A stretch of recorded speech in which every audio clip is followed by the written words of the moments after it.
They call themselves leaderless, faceless, untouchable, but in 2022 the world saw the mask of Anonymous appear again, this time aimed at one of the most powerful nations on Earth as the invasion of Ukraine began and a new kind of battlefield opened, not in the skies or on the ground, but in cyberspace, where perception, information, and disruption could wound as deeply as any missile. Anonymous declared Op Russia, a cyber war that promised to cripple propaganda and expose secrets. And suddenly, ordinary Russians sitting down for their evening news found their television hijacked with footage of war they were never supposed to see. Government websites went dark under relentless denial of service floods, and global headlines screamed that terabytes of internal emails and confidential files had been leaked from ministries, oil companies, and state media, some authentic, some impossible to verify, leaving the world wondering whether this was vigilante justice, cyber resistance, or a dangerous escalation that could spiral out of control. What made Op Russia unforgettable was not just the attacks themselves, but the psychology. Russia had built an image of control, censorship, and strength, yet in front of millions, masked figures taunted them on social media, claiming responsibility, sharing screenshots, posting links to data dumps, and promising that no system was safe. Imagine being a citizen scrolling Telegram and seeing your own government's secrets exposed by faceless accounts, or working in a ministry and realizing that your inbox, your passwords, your files could already be in the hands of strangers. Fear and uncertainty spread faster than the hacks themselves. The leaks came in waves, hundreds of gigabytes, sometimes entire servers copied and dumped into public repositories attributed to agencies like Roskomnadzor, to media organizations, to transport companies, and each new drop sparked chaos. Journalists scrambled to verify. Researchers warned about disinformation and malware hidden in the files, and yet the damage was done. The image of invincibility was broken, and perception in modern warfare is as valuable as territory. But here's the hook. Not everything was as it seemed, because Anonymous is not an organization with leaders or chains of command. It's an idea, an umbrella under which anyone can act, meaning some attacks were clearly coordinated, others opportunistic, and some perhaps even carried out by entirely different groups, using the mask of Anonymous as cover, raising a haunting question. Were these teenagers in basements, seasoned hacktivists, or even state-backed actors running operations while letting Anonymous take the credit? This mystery of identity became part of the story itself, fueling endless debates online, making audiences click, comment, and speculate, because in a war of narratives, doubt is as powerful as truth. And while the hacks humiliated powerful institutions, the consequences were not only political but personal. Ordinary employees found their data exposed, families faced harassment, companies scrambled to explain, and experts warned that vigilante leaks, even if aimed at regimes, often hurt civilians most of all, turning hacktivism into an ethical minefield. Was this bravery, chaos, or something darker? Still, the symbolic weight of Op Russia was undeniable. One of the most tightly controlled states on Earth was being embarrassed in public, its censorship circumvented, its propaganda channels mocked, and its secrets spilled, and the world saw in real time that digital collectives could alter the course of perception in global conflict. Governments and cybersecurity experts sounded alarms. If Anonymous could do this, what would happen if a more disciplined, resource-backed group tried the same against critical infrastructure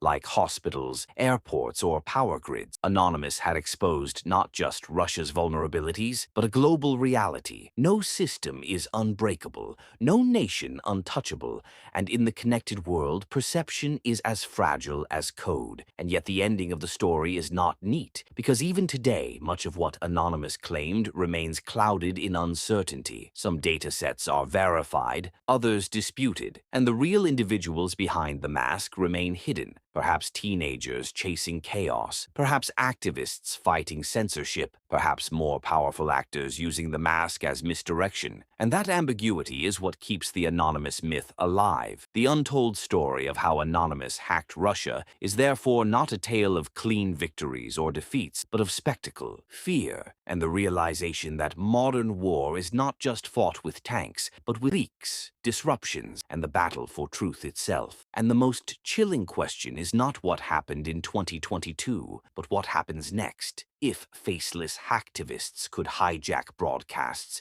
expose ministries, and humiliate a nuclear power, then who will be the next target? And are we truly ready for a world where a mask on a screen can be as threatening as an army on a border?